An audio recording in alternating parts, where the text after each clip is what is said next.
The Spook style plug is one of my favorite plugs to throw in the surf. I find it to be the most versatile topwater plug that you can use. I much prefer big spooks. This plug is almost 9 inches long. And I like them because they present a very large target, and there's a lot of different things you can do with them, so you have a lot of versatility in action. So I'm going to show you a couple of the things that I like to do.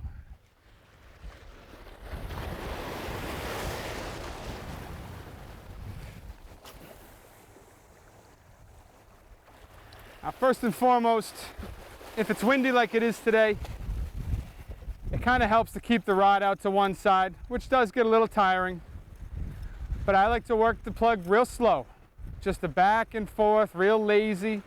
I try to picture a wounded bunker in my mind when I'm doing this. And the big plug like this and that back and forth action just really seems to agitate even the biggest fish. I've seen this plug draw fish up from the bottom in 20 feet of water many times.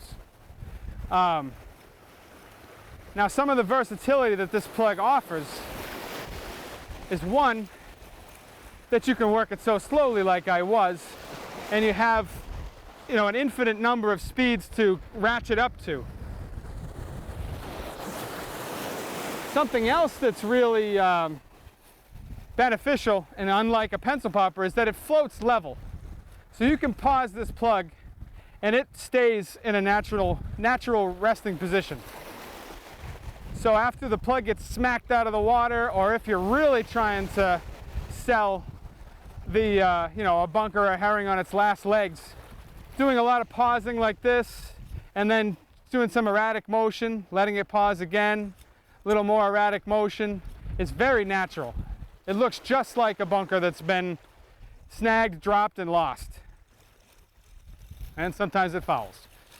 So what I'm talking about when I say that you have a lot of versatility and speed is that you can really step on the gas when a fish comes up behind the plug. And we're gonna have to use our imagination here, because I don't think I'm gonna get hit.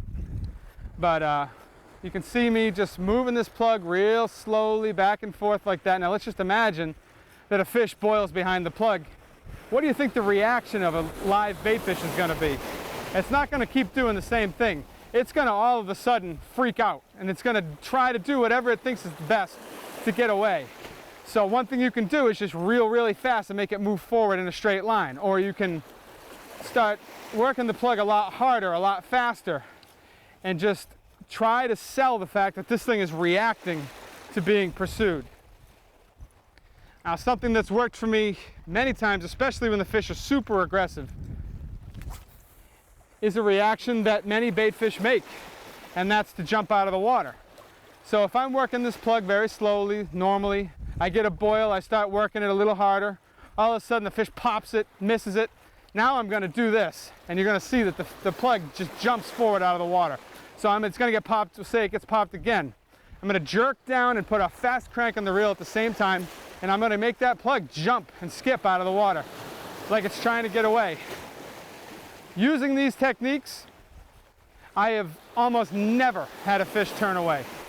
I'm not saying that it's never not happened, but I would say 90% of the time I'm getting the final strike.